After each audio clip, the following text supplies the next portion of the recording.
Hai semuanya, selamat datang di podcast kelompok 1 yang akan membahas mengenai mesin-mesin yang digunakan saat proses pasca panen kopi. Nah, sebelum itu perkenalkan, namaku Siti Asin Kaswara dengan NIM 23171020178 dari Prodi Teknik Pertanian.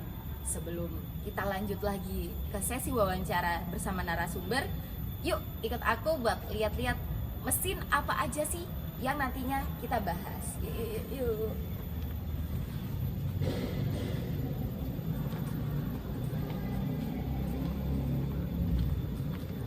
Oke teman-teman, mesin pertama yaitu ada mesin pulper.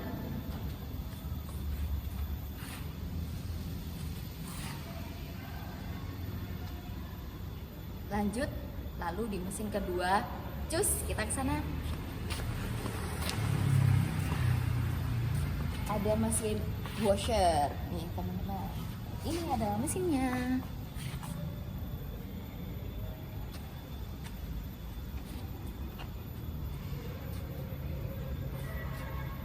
Langsung aja kita lanjut nih ke mesin yang ketiga, yaitu mesin box dryer.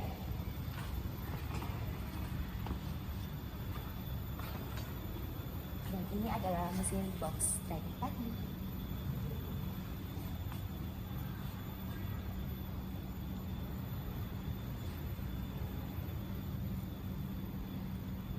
Oke, next ada mesin huller.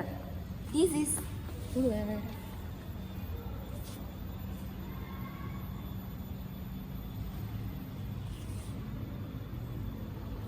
Dan nggak lupa satu lagi mesin yang akan kita bahas yaitu grader. Langsung sini.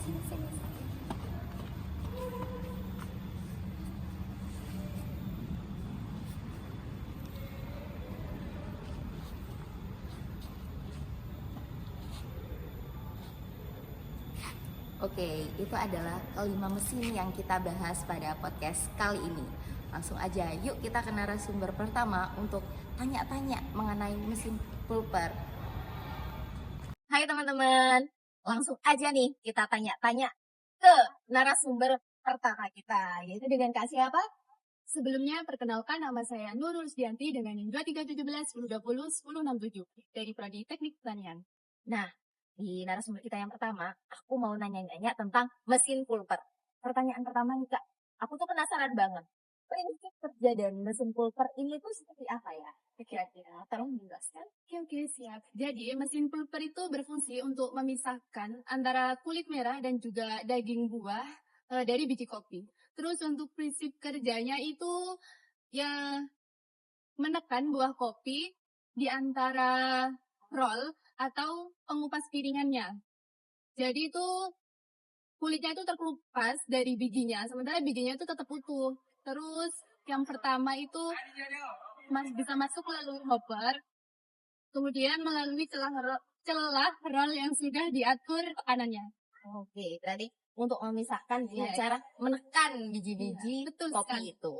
Nah, pertanyaan kedua nih Kak, aku mau tanya, dalam prosesnya itu pengaturan yang paling utama itu yang harus diperhatikan itu apa aja?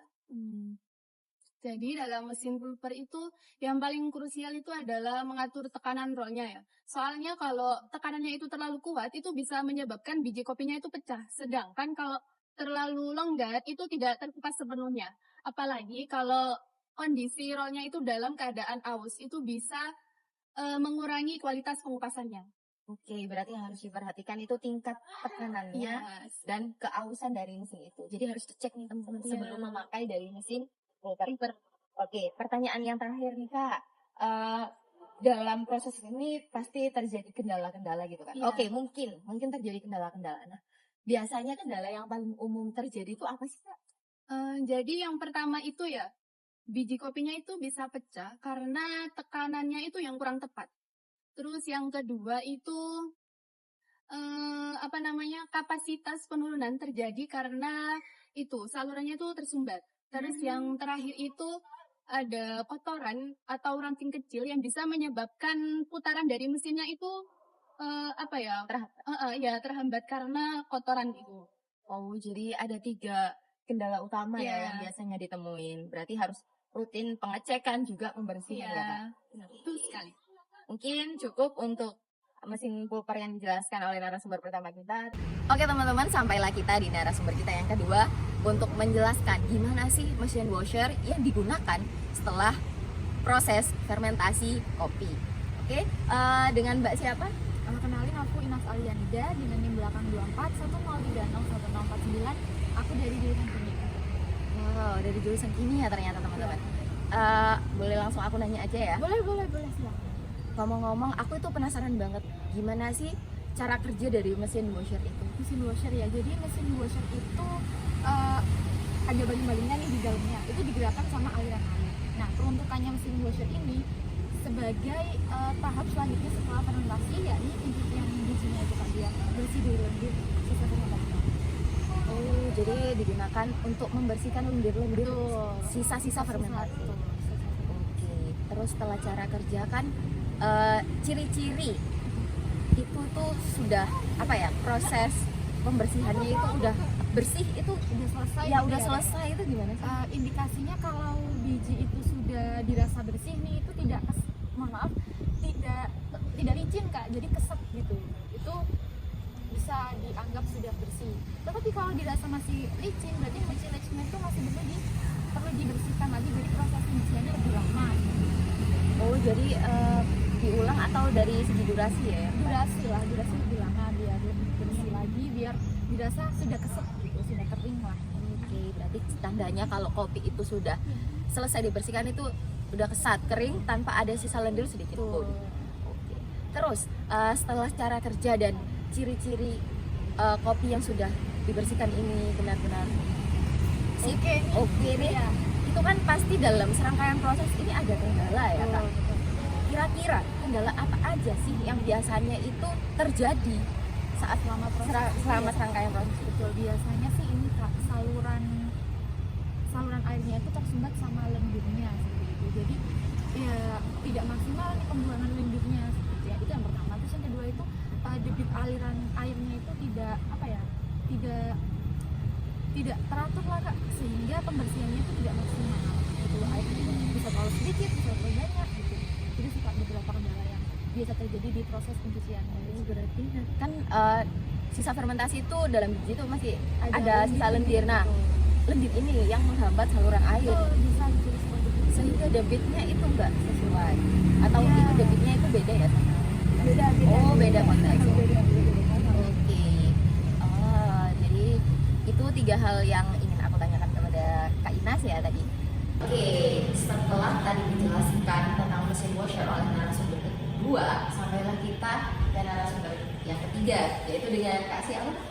Kenalin, nama aku Tes Surawati dengan NIM 2012 1020 1049 dari Prodi Teknik Pertanian. Oke, dan di sini Kak Tia akan menjelaskan mengenai mesin box dryer, teman-teman. Untuk pertanyaan pertama, aku tuh penasaran banget Kak dengan tujuan dari mesin box dryer ini. Nah, tujuan dari mesin box dryer ini tuh apa sih Kak? Aku jelasin ya, kalau untuk box dryer itu merupakan mesin untuk mengeringkan biji kopi. Jadi menurunkan kadar air pada biji kopi dan bisa digantikan dari cara konvensional, yaitu pengeringan menggunakan sinar matahari. Dan mesin ini biasanya digunakan kalau produksinya besar atau dalam skala besar. Kemudian jika saat cuaca itu tidak mendukung untuk pengeringan menggunakan sinar matahari.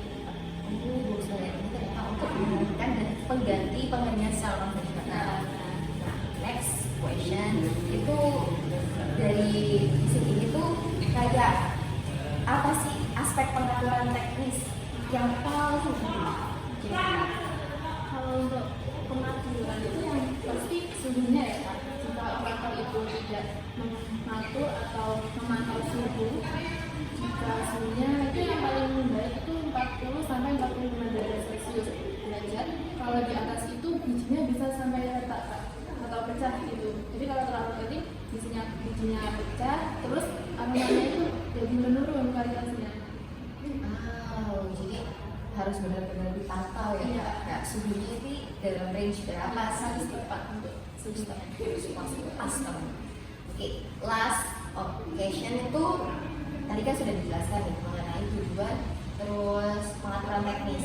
Nah, kira-kira resiko, mungkin tadi Kak Ria sudah menjelaskan tentang resiko ya, nyenggol-nyenggol tentang resiko. Iya. Nah, resiko apa yang biasanya terjadi saat pengoperasian mesin pulp spray? Yang mungkin udah aku sebutin tadi itu kan tentang suhu dan resikonya kalau terlalu tinggi maka pecah bijinya. Itu resiko yang pertama, overheat atau terlalu panas. Terus yang kedua itu bisa juga kalau pengeringannya tidak merata. Jadi yang sebelah sini soal itu udah kering tapi yang satunya masih belum gitu kan. Jadi itu sih masalah yang paling utama. Jadi kayak tadi overheat dan pengeringan yang tidak merata. Oke, mungkin cukup ya pertanyaan dari aku. Terima kasih banyak Kak Ria. See you in my next question. Langsung aja kita beralih ke mesin buler yang akan dijelaskan oleh narasumber keempat kita, yaitu dengan Kak siapa? Kenalkan, nama aku Atika Nadia Dewi dengan NIM 2317 1020 1066. Oke, yang pertama ini aku mau tanya nih Kak, mengenai bagaimana sih cara kerja dari mesin ini?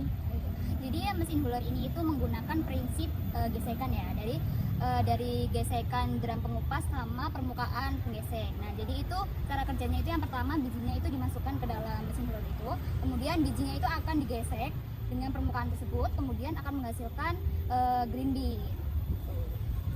Berarti menggunakan prinsip kerja gesek ya Kak? Gesek, iya. Gesek. Oke. Lalu pertanyaan kedua nih Kak, seberapa penting kadar air biji sebelum masuk buler? Jadi kan bijinya itu dipastikan dulu nih tingkat kadar airnya itu seberapa. Nah, itu sepenting apa sih kita memperhatikan itu? Itu sangat penting ya. Jadi kadar air itu menentukan biji itu sebelum masuk mesin itu idealnya 11 sampai 12%. Jadi kalau misalnya biji itu terlalu kering itu bijinya akan mudah rusak. Jadi atau mudah retak, pecah gitu. Kalau misalnya terlalu basah itu akan membuat kinerja dari mesin itu kurang optimal dan menjadi susah gitu untuk pelepasan kulit arinya. Oke, berarti benar-benar harus diperhatikan nih Iya. kadar airnya teman-teman. Dari berapa persen tadi Kak? 11 sampai 12. 12. Oke. Lalu pertanyaan yang terakhir untuk mesin buler. Kira-kira pastinya kan mungkin, bukan pasti ya, mungkin bakal ada kendala-kendala. Nah, kendala yang umum terjadi saat pengoperasian mesin buler sendiri itu apa? Kendalanya itu ada di kulit ari. Jadi nanti kalau misalnya kulit arinya itu diproses terlalu banyak, itu nanti kulit arinya akan menyumbat saluran dari mesin itu. Terus kemudian itu ada drumnya itu jadi mudah aus. Terus juga peningkatan biji yang mudah rusak itu jadi makin banyak. Gitu. Oke, selain memperhatikan kadar air dari biji, berarti kita harus benar-benar memperhatikan mesinnya ini tingkat kelayakannya itu bagaimana? Iya, benar. Mungkin itu saja pertanyaan untuk podcast kali ini ya. Oke teman-teman, sampailah kita dengan narasumber yang terakhir, yaitu dengan Kak siapa? Arlundena Ila Ginting dengan NIM 23152. Oke, Kak Erlo, aku mau tanya-tanya nih. Di sini Kak Erlo kita percayai untuk menjelaskan mengenai mesin grader dari kopi itu sendiri. Nah, fungsi utama dari mesin grader ini itu apa sih Kak? Oke, fungsi utama dari mesin grader ini adalah melakukan penyaringan atau penyortiran terhadap biji kopi berdasarkan ukuran. Yang kedua ada beratnya, yang ketiga ada warnanya. Dan juga mesin ini fungsinya membantu untuk menciptakan satu homogenitas atau keseragaman gitu ya, supaya nanti dilanjutkan ke proses pengemasan dan dijual penjualan. Oh, jadi untuk menyeragamkan Ya, ya. untuk menyeragakan ukurannya. Oke, pertanyaan kedua nih Kak, kira-kira itu jenis mesin grading apa yang paling umum untuk digunakan biasanya? Screen size grading itu dalam mesin penyortiran sama mesin penyortiran juga yang terdiri dari beberapa lapis jaring gitu ya yang sudah ditentukan ukurannya, terus dilengkapi sama ini gravity separator. Itu fungsinya untuk memisahkan biji kopi berdasarkan berat jenisnya. Terus yang kedua itu dilengkapi dengan color sorter, itu fungsinya untuk memisahkan berdasarkan warnanya sesuai dengan warnanya. Nah, pertanyaan ketiga nih Kak, Oke. kira-kira apa saja faktor teknis yang harus dikalibrasi saat operasi mesin grading? Faktor teknis yang harus dikalibrasi dari mesin sorter ini, yang pertama itu ukuran screennya itu harus sesuai. Terus yang kedua ada saluran pembuangannya harus juga bersih ya. Terus yang ketiga itu ada ini kecepatan getarannya harus stabil, jadi tidak terlalu lambat juga tidak terlalu cepat, supaya hasilnya juga maksimal seperti tujuan awalnya. Jadi ada 3 faktor yang harus sangat diperhatikan untuk kalibrasi. Lalu pertanyaan terakhir yang sebelum kita menutup podcast kali ini ya Kak, itu tantangan apa yang paling sering ditemui saat pengoperasian mesin embedded?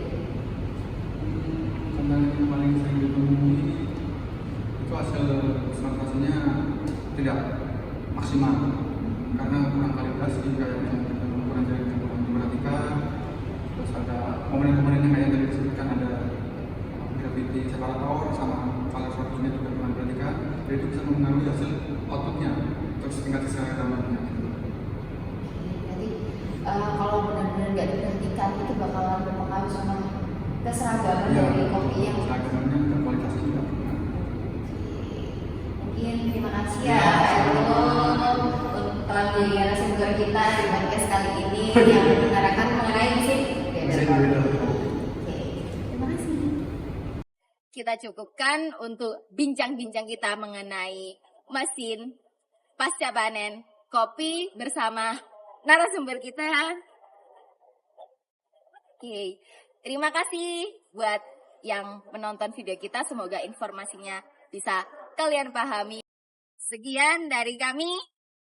Bye-bye.